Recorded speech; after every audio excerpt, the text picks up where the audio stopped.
Les amis, j'espère que vous allez bien, moi ça va nickel et aujourd'hui on est ensemble pour une vidéo qui est un petit peu une vidéo craquage en mode qu'est-ce que j'achèterais si j'étais millionnaire actuellement. On est vraiment dans la scène où je reçois un coup de téléphone, oui allô bonjour, oui bonjour c'est le loto, vous avez gagné le gros lot 100 millions d'euros. Et là bah moi forcément le premier truc que je vais faire c'est acheter des paires de débiles, forcément je vais une paire de Yeezy à 1000 euros, une paire portée par Michael Jordan il y a 20 ans à 500 000 euros, vas-y mets-la dans le panier, ça marche voilà. Donc on est parti sur ça, j'ai fait une sélection de 7 paires que j'achèterais si là aujourd'hui même à l'instant T j'avais budget illimité. Si j'avais fait cette vidéo il y a quelques mois, j'aurais sûrement une sélection différente et si je la fais dans quelques mois plus tard, j'aurais certainement aussi une sélection différente. Là c'est vraiment la sélection du moment. Il y a des trucs très banals, voilà, des paires à moins de 200 euros et il y a des trucs qui valent jusqu'à 1 million d'euros. Du coup voilà les amis, on va commencer sans plus attendre et on se retrouve directement sur l'ordi.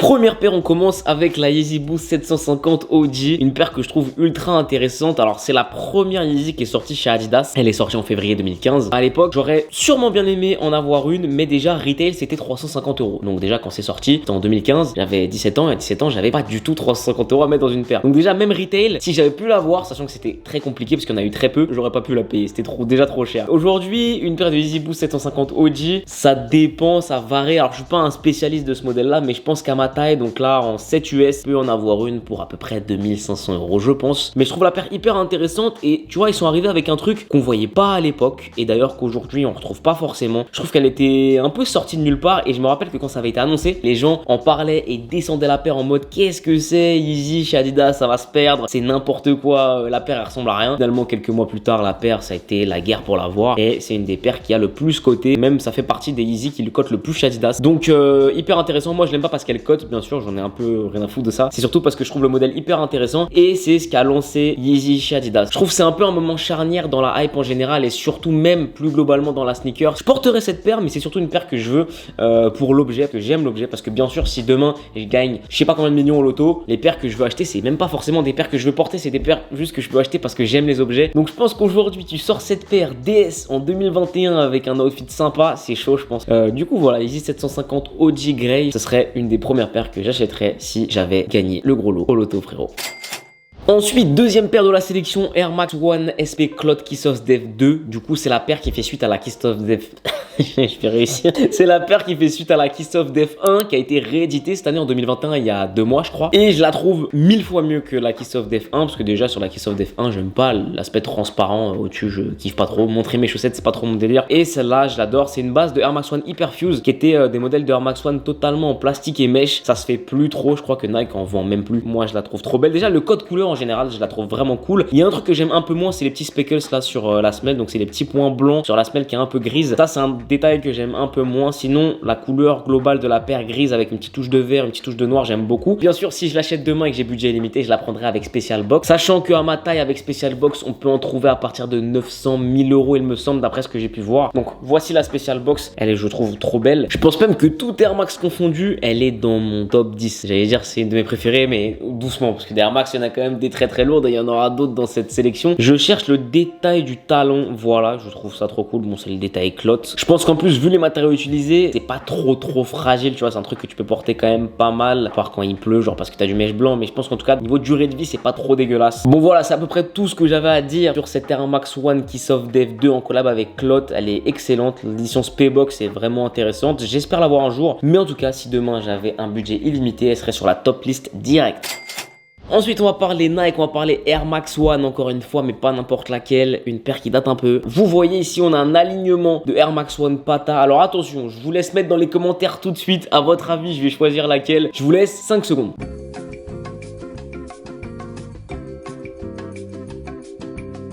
Bon, on verra si vous avez eu bon. Pas celle-là, pas non plus la de Nîmes, mais j'irai sur celle-là. C'est la collab entre Nike et Pata sur une Air Max One, donc Corps du Roi de Nîmes. Elle est juste magnifique. On a un mélange de matériaux qui est des plus réussis sur ce que j'ai vu de mes propres yeux. Je l'ai prise en main la paire et c'était incroyable. On a du denim, donc matière jean. On a du suède, on a du Corps du Roi, du coup du velours côtelé, et on a du cuir un peu nubuck devant. C'est magnifique. Le code couleur, il marche trop bien. Et cette paire, elle vieillit trop bien. Elle est magnifique et c'est ma Air Max One préférée. préférées aujourd'hui. Alors, il y a quelques années, je t'aurais dit Pata Chlorophylle, mais avec le temps, vraiment, celle qui vieillit le mieux pour moi, c'est vraiment celle-ci. Elle est incroyable. Même aujourd'hui, avec n'importe quelle tenue, ça marche bien. La paire est sortie en 2009 et aujourd'hui, tu peux la porter tranquille, elle passe bien et le shape est bon. Enfin, tout est bon sur cette paire. J'ai même pas besoin d'en dire beaucoup plus. Je te dis code couleur, matériaux. Je trouve qu'elle vieillit bien. Ça, tu vois, cette paire dans la sneaker, c'est comme un très bon vin d'une très bonne année. Plus le temps passe, meilleur c'est. Et aujourd'hui, à ma taille, dans un très bon état, voire état neuf, on est aux alentours de 1500 à 1700, 1800 euros. Ça, c'est un rêve. C'est clairement un rêve de ouf.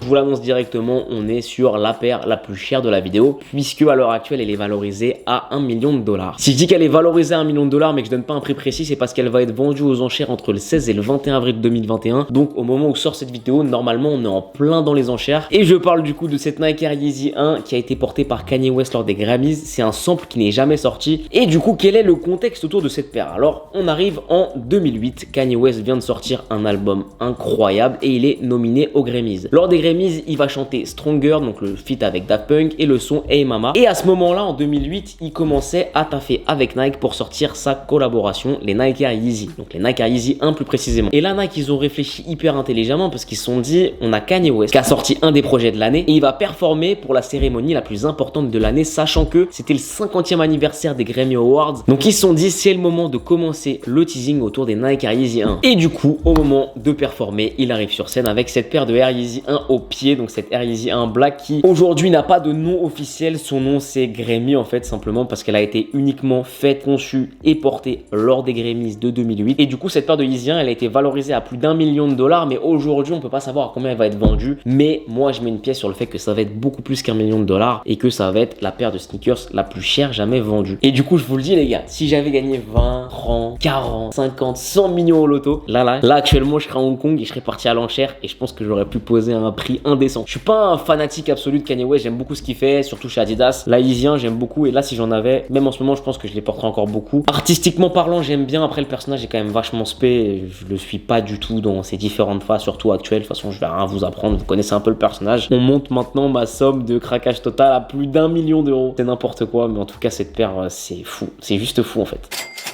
Ensuite, avant-dernière paire de cette sélection, on va passer sur quelque chose de beaucoup moins ambitieux. Vous le voyez, la Nike LD Waffle Sacai Black, la première, la Black Nylon. Sachant qu'à ma taille, on est dans les alentours de 850 € neuf aujourd'hui, ce qui est beaucoup trop cher. Mais moi, dans mon quotidien, tous les jours, les Nike LD Waffle Sacai, ça fait partie des paires que je porte le plus. J'ai la première blanche et grise. J'ai aussi la Nylon White et la Nylon Black. Je l'ai pas trop dit parce que voilà, mais aujourd'hui, un de mes objectifs perso, c'est d'essayer d'acheter en fait toutes les paires de Sacai, d'avoir la collection complète de Nike Sacai. Je parle de ce qui était sorti depuis l'année dernière parce qu'il y a déjà eu des collabs Sacai avant sur des Air Max 90, sur des Dunk et tout ça, ça m'intéresse pas. Et même sur ce qui est sorti depuis 2019, les Blazers ne m'intéressent pas. Moi, ce que je veux, c'est récupérer toutes les LD Waffle et les Vapor Waffle. C'est cher, donc je pense que je vais le faire petit peu par petit peu, mais c'est ma mission actuelle. Mais en fait, celle-là, c'est une de mes préférées. Et en fait, je trouve vraiment qu'elle est trop chère. 850 €, c'est un peu cher pour ce que c'est, parce que certes, c'est une bête de paire, ça se porte bien et tout, mais c'est quand même un peu fragile. Quoique la mienne, franchement, la blanche et grise là, elle tient quand même très bien.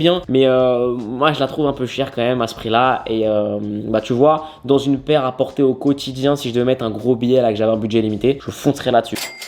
Et enfin, pour la dernière paire, alors là je suis sur un site qui s'appelle Shoesium. Je sais pas si vous connaissez Shoesium, mais je vous invite à taper Shoesium sur YouTube et aussi à vous rendre sur le site de Shoesium. En fait, c'est un mec qui simplement avait un musée de la sneakers incroyable aux States. Il avait une des plus grosses, si ce n'est la plus grosse collection au monde. Et ce gars-là, en fait, je l'ai découvert en 2013, au moment où je me suis vraiment intéressé à la culture sneakers. Qu'est-ce que c'était, comment marchaient les modèles, comment fonctionnaient les collabs, quelle histoire il y avait sur les modèles, etc. J'étais au collège en 2013, ça commence à dater. Putain, ça fait un peu moins de 10 ans, c'est ouf. Et ce gars avait tout en fait. C'était incroyable ce qu'il avait. C'était des premières Nike Waffle Racer, un nombre de paires incroyables, tu vois. Et là, en fait, sur son site, il a fait un article sur cette paire de Jordan 1 qui a été portée par Jordan en 85 et qui a été du coup vendue aux enchères au prix de 560 000 $. C'était le record en fait d'une enchère sur une paire de sneakers et cette paire est autographiée par Michael Jordan, donc ça a fait forcément grimper le prix.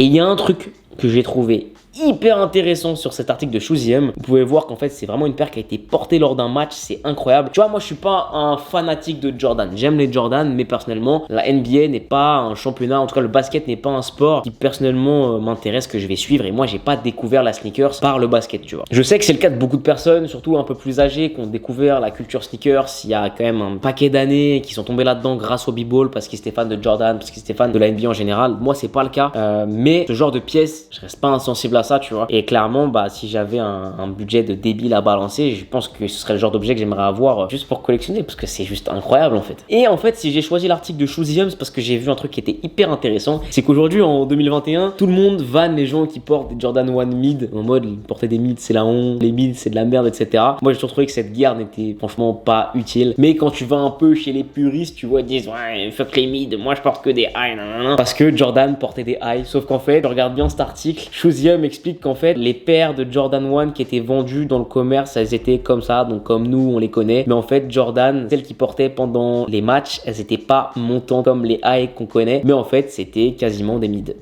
Et j'ai trouvé ça en fait hyper incroyable. Tu vois là la différence entre celles que Jordan portait, qui était sortie en 85, donc vraiment elles n'étaient pas commercialisées celles-là, c'était vraiment celles que Jordan portait, et les high qui étaient vendues dans le commerce à cette époque-là. Tu vois la différence, et si tu regardes bien la différence, t'es quasiment sur la même différence entre les mid et les high. Je pense que la différence est même moins prononcée entre les mid et les high, et c'est là que tu vois que cette guéguerre entre les mid et les high, elle est vraiment hypocrite. Quand t'as un paquet d'oseille incroyable, budget illimité, et que t'as une paire avec autant d'histoire, autant de détails, et même pour un mec comme moi qui va pas forcément regarder la NBA, qui a pas découvert la sneakers par Michael Jordan, bah clairement on passe la cagnotte globale à plus d'1 500 000 € avec cette paire de Jordan, mais c'est un truc que j'aurais adoré avoir. Et si demain la FDJ m'appelle pour me souhaiter une bonne nouvelle, franchement je pense que je pourrais mettre un billet de débile là-dessus aussi, tu vois.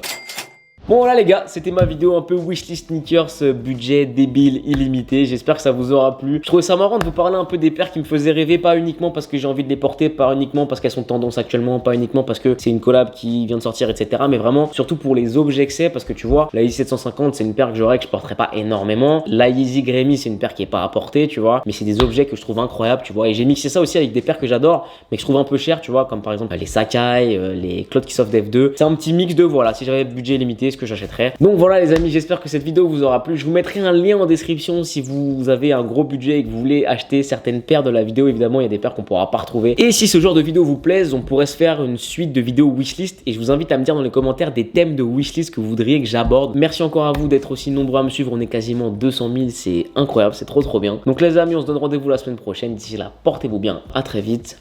Peace.